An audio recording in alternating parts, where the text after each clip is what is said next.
Ağlarımız nasıldı? Сәлем алтын сандықтарым. 8 сәуір 21 ай күніне жалпы болжам. Ертең сәрсенбінің сәті. Ертең үткер жұлдызының күні. Сары түс.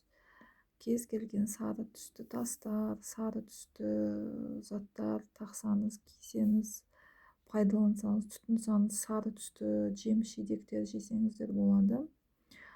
Ертең батыл болыңыздар, жаңаша нәрсе бастаңыздар. Ертең сауда өте күшті жүреді. Қысқасы айтқанда, ертең өте тамаша күн. Сондай тамаша күнге пал ашамыз. Не дейді біздің палымыз, не дейді?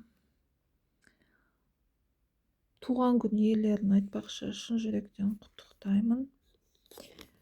Туған күн иелерін шын жүректен құттықтап, барша жақсылықтарды тілеймін. Ертең шын мәнінде біреулер үйленіп жатыр мына жерде. Тойдың үстінен түстім ау деймін. Болмаса 2 ай ЗАГСке тұрып, құжатыңызды алып атсыз. Ертең шын жүректен өте бақытты болыңыздар.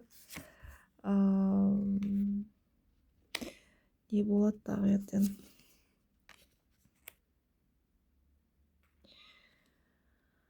Мына жерде бір ер адам не дейді? Бұл негізі бұрынғыңыз ау деймін. Сізді кезінде тастап кеткен, қазір сіз көтеріліп кеттіңіз, соны көре алмай, бір жері тырысып, енді келіп, сізбен жолыққысы келіп жатыр. Сіз бұл жерде өте керемет көтеріліп кеткен екенсіз. Соны көре алмай, қайта қосылайық, ырду-дырду, сондай әңгіме. Енді өзіңіз шешесіздер, бұл жалпы болжам. Ол сізге керек па, керек емес па? Біреу күтіп отқандар да бар екен. Енді өздеріңіз қарайсыздар.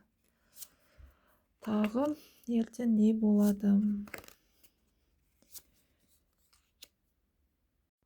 Сізбен бір мәселе қазір болып жатыр екен. Бір көрермендерімде сізді бірдемеге тоқтатып, сізді бірдемеге бөгеп тастапты. Ол Құдайдың ісі. Егер бірдеме жүрмей жатса, демек ол солай болу керек, бір пәледен құтқарған.